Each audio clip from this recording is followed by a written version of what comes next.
Police station में inspector की दर्दनाक मौत के साथ समीर और कर्ण पिशाचनी का खूनी नाच शुरू हो चुका था।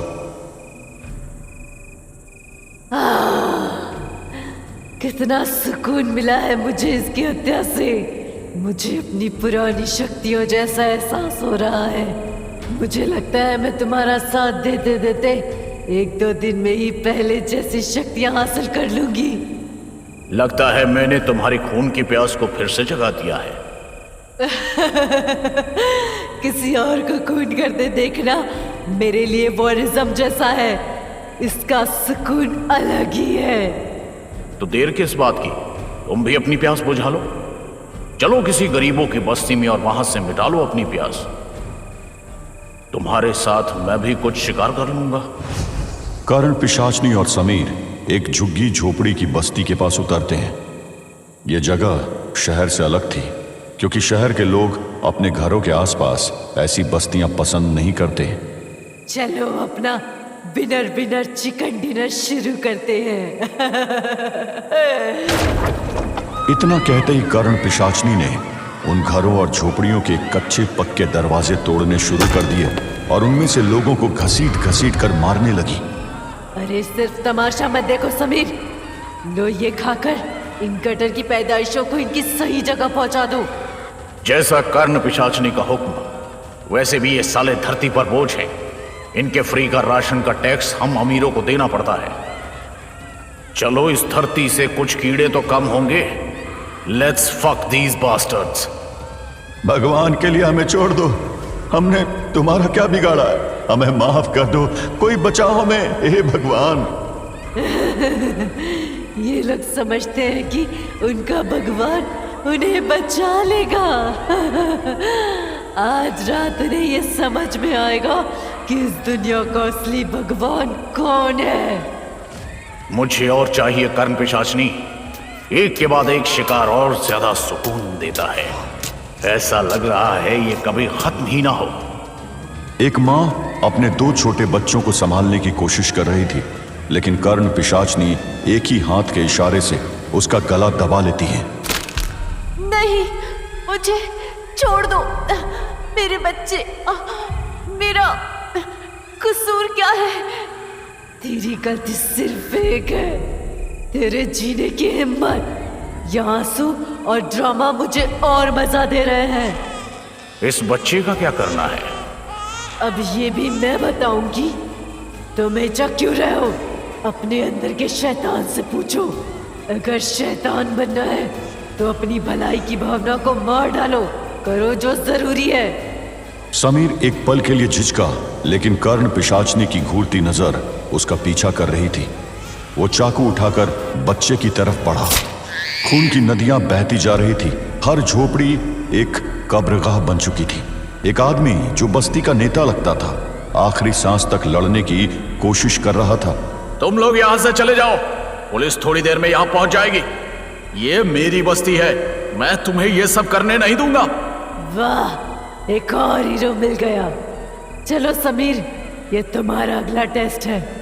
देखते हैं तुम इस हीरो को कैसे हराते हो। वो आदमी समीर पर लाठी से वार करता है, लेकिन समीर का नया शैतानी रूप उससे हर वार को रोक देता है।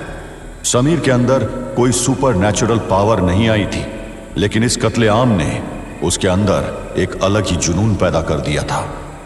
तुम्हारे जैसे हीरो बस कहानियों में अच्छे लगते हैं।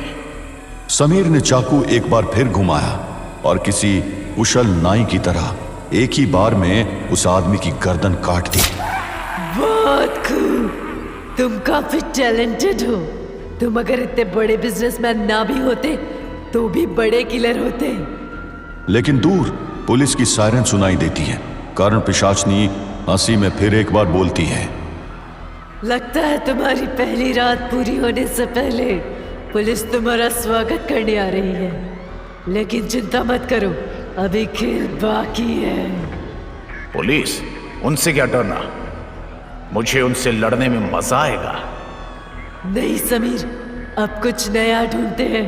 यहाँ के बचे कुछ लोगों को उनका दर्द भगाने के लिए छोड़ देते हैं।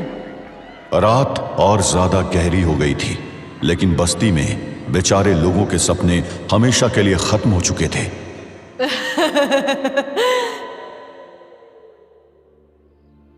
साहिला किसी तरह मोहित को उसके क्वार्टर तक ले आई थी। बीते कुछ दिनों में मोहित के शरीर ने जो झेला था वो किसी आम इंसान के हिसाब से बहुत ज्यादा था। आपका शरीर तो जख्मों का गोदाम बना हुआ है। बैठिए, मैं फिर से मरहम पट्टी कर देती हूँ। मगर मुझे ये समझ नहीं आया कि आपका पाला कर्ण पिशाचिनी और अर्जुन से कब पड़ा, और इतनी शक्तिशाली कर्ण पिशाचिनी से आप कैसे बच पाए? ये तो नहीं पता मैं उससे कैसे बच पाया। शायद भगवान का आशीर्वाद था मेरे सर पर, लेकिन वो एक पूरी ट्रेन के यात्रियों की बलि चढ़ाने जा रही थी, जिसे मैंने एक शक्तिशाली लड़की की मदद से रोका। फिर कर्ण पिशाचिनी मेरे पीछे आई, लेकिन मैं चालाकी से पवित्र गंगा में कूद गया और अपनी जान बचा ली। तो क्या कर्ण पिशाचिनी आपके पीछे गंगा में डूब गई थी? मेरे पीछे नहीं, वो तो उसे अपने लवर अर्जुन को बचाने के लिए गंगा जी में आना पड़ा, और ऐसा करते ही शायद उसकी शक्तियां चली गई थी। दोनों के बीच कुछ पलों के सन्नाटे के बाद मोहित ने चुप्पी तोड़ी। तुम्हें यहां आना नहीं चाहिए था साहिला, लोग देख लेंगे तो बात बनेगी।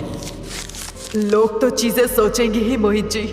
मेरे लिए तो आप अब भी वही हैं जो कभी थे। मोहित ने साहिला पर से अपनी नजरें हटा ली। साहिला सावधानी से उसके जख्मों को साफ करने लगी, जिससे वो दर्द में आहें भरने लगा। दर्द हो रहा है क्या? दर्द तो तब से है साहिला जब तुमने ये रास्ता चुना। ये चोट तो सिर्फ एक निशान है उस दर्द का। न जाने क्यों तुमने ये अघोरी बनने का रास्ता चुना। तुम मेरे दर्द या मौत से परेशान हो, लेकिन तुम्हें पता है ना, कर्ण पिशाचिनी ऐसे कितने ही लोगों को उनके परिवार वालों से छीन लेती है। मोहित ने साहिला की दुखती रग पर हाथ रख दिया था। साहिला के हाथ कुछ कांपने लगे, लेकिन उसने खुद को संभालते हुए चोट को साफ करना जारी रखा। तुम अभी भी वापस आ सकती हो साहिला। यह अघोर तंत्र और काली शक्तियां ये तुम्हारी जिंदगी नहीं है। तुम्हारी रूह अभी भी साफ है। अब बहुत देर हो चुकी है मोहित जी, मैं वापस नहीं आ सकती। क्या बात कर रही हो? तुम वापस आ सकती हो। तुम्हारे लिए मैं कुछ भी करने को तैयार हूं। तुम सिर्फ एक बार। साहिला ने हाथ के इशारे से जैसे मोहित को रोका। मैं ये रास्ता छोड़कर नहीं जा सकती मोहित जी। जो मैंने खोया है, जो मैं बन चुकी हूं, उससे मैं अलग नहीं हो सकती। आपकी बात अलग थी, इसलिए मैंने आपको बचाने के लिए इतना बड़ा जोखिम भी लिया। लेकिन सच तो यह है कि मैं खुद कर्ण पिशाचिनी का साथ दे रही हूं। और मैं क्या करूं साहिला? तुम्हारे लिए मेरा प्यार, मेरा इंतजार, क्या वो सब बेकार है? साहिला मोहित के कंधे पर हाथ रखती है। मोहित जी, आपके लिए मेरी इज्जत और मोहब्बत कभी कम नहीं होगी, पर अब हम दोनों के रास्ते अलग अलग हैं। शायद आपसे इस तरफ फिर मिलना मेरी किस्मत में था। साहिला, शुक्रिया। अपना ध्यान रखना मोहित जी, मैं हर जगह आपको बचाने नहीं आ सकती। साहिला दरवाजा खोलकर बाहर चली जाती है। मोहित नम आंखों से दरवाजे को देख रहा था। तभी उसे पुलिस रेडियो पर पुलिस इंस्पेक्टर के मर्डर की खबर सुनाई देती है। ओह, इस काम को सिर्फ कर्ण पिशाचिनी अंजाम दे सकती है। मुझे रेडियो मैसेज के आधार पर उसकी लोकेशन का अंदाजा लगाना होगा। वहीं कृष और तानी उस बूढ़ी औरत को समझाने में लगे थे कि वो बुरे इंसान या जासूस नहीं है। तभी दूर से कुछ पहरेदारों की आवाज सुनाई देती है। उनके कदमों की आवाज धीरे धीरे करीब आ रही थी। कृष, ये लोग तो यहीं आ रहे हैं। शायद यहाँ की हलचल ने इनका ध्यान खींच लिया है। हमें चुप रहना होगा। छोड़ो मुझे, तुम लोग यहाँ के नहीं हो, तुम्हें यहाँ से भगाना पड़ेगा। अच्छा हुआ जो वो लोग यहीं आ रहे हैं, मैं उन्हें सब बताऊंगी। दादी, शांत रहो, हमें छुपने दो। कृष, अगर ये और चिल्लाई तो हम पकड़े जाएंगे। मुझे माफ करना दादी, हमें यहाँ से निकलना है। न चाहते हुए भी कृष ने उस औरत को जबरदस्ती पकड़ के उसका मुंह बंद कर दिया। तानी ने पहले इधर उधर देखा फिर कृष की मदद से उन्होंने बूढ़ी औरत को उठाया और तेजी से एक घने झुरमुट की तरफ भागने लगे।